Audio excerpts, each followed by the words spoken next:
La motivation ne suffit pas. La motivation seule ne suffit pas à t'aider à atteindre tes objectifs. Qu'il s'agisse d'objectifs financiers ou d'objectifs personnels, voilà, au niveau de tes relations, au niveau de ton travail. Dis-toi une chose, c'est que la motivation seule ne suffit pas. Pourquoi est-ce que je te parle de motivation aujourd'hui? Parce que pour moi, je constate, c'est presque un drame de voir effectivement plusieurs vidéos de motivation sur YouTube et entre autres.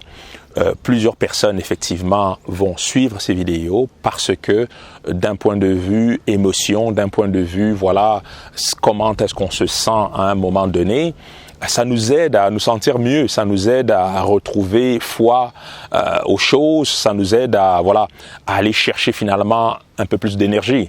C'est une bonne chose en soi, mais à petite dose et sur un très court terme. Pourquoi? Parce que souvent, quand on cherche à se motiver, soit à entendre quelqu'un qui nous dit des belles choses, soit à écouter une musique qui nous redonne l'énergie, donc finalement, ce qu'on fait beaucoup trop souvent, c'est qu'on se ment à nous-mêmes.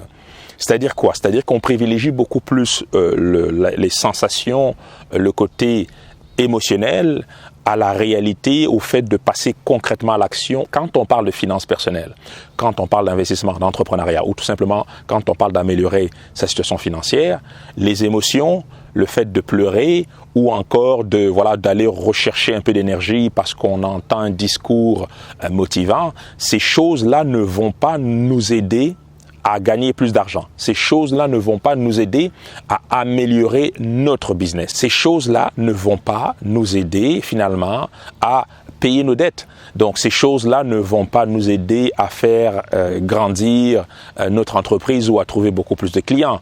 Encore dernièrement, je parlais avec quelqu'un qui suit ma chaîne qui me disait bientôt j'aurai plus de revenus. Bientôt je multiplierai mes sources de revenus. Oui, c'est bien, mais bientôt, est-ce que tu as mis en place des choses concrètement aujourd'hui pour justement faire venir à toi cette réalité que tu souhaites vivre? Qu'est-ce que tu as fait aujourd'hui? Qu'est-ce que tu penses faire demain?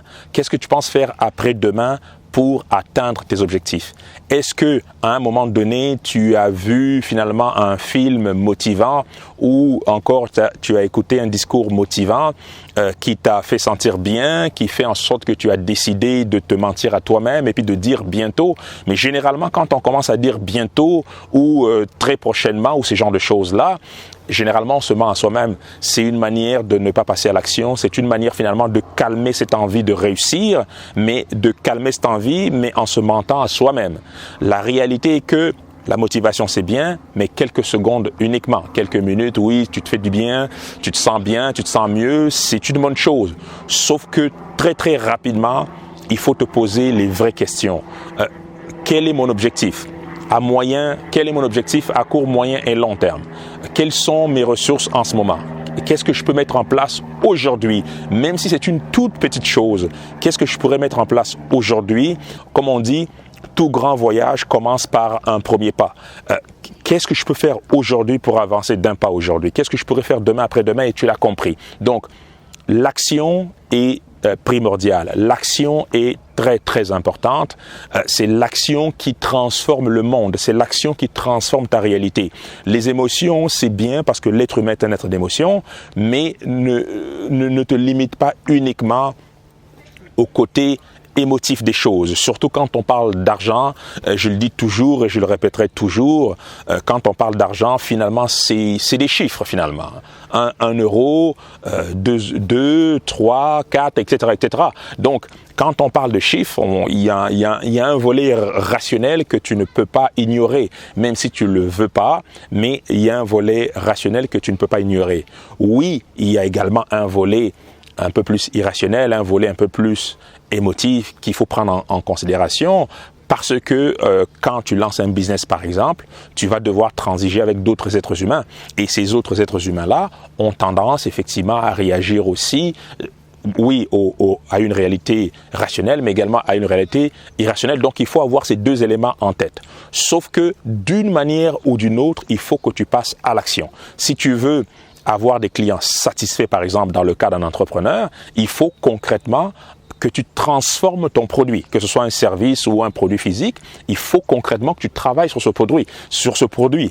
Il ne suffit pas simplement de dire à tes clients à travers une publicité, en leur disant mon produit est le meilleur, en travaillant énormément sur une publicité attrayante et qui va chercher le côté émotif de tes clients. Non, il faut concrètement, au-delà de la publicité, au-delà du marketing, il faut que ton client qui vient consommer ton produit, il faut que le client constate que ce produit répond réellement à ses besoins, que ce produit se distingue réellement de la compétition. Donc tu l'as compris, peu importe tes objectifs financiers, peu importe ce que tu veux accomplir dans ta vie, que ce soit d'ailleurs au niveau finance ou au niveau personnel, il faut toujours, aussitôt que tu prends ces quelques minutes nécessaires pour vivre un peu le côté émotif des choses, il faut rapidement que tu te poses la question à savoir qu'est-ce que je peux mettre en place aujourd'hui concrètement pour atteindre mes objectifs. C'est ainsi d'ailleurs que tu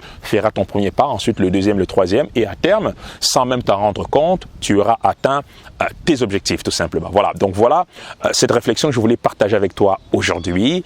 Oui, effectivement, parce que je constate beaucoup trop souvent plusieurs personnes qui vont comme ça vivre dans des illusions, dans un rêve, un rêve qui a du sens d'ailleurs, oui, clairement, mais un rêve qui ne va jamais se réaliser simplement parce que ces personnes-là restent dans le côté émotionnel des choses. Donc sur ce, moi je te dis à très bientôt pour une nouvelle vidéo. N'hésite pas à t'abonner bien sûr. Santé, amour, bonheur et prospérité. À très bientôt. Ciao.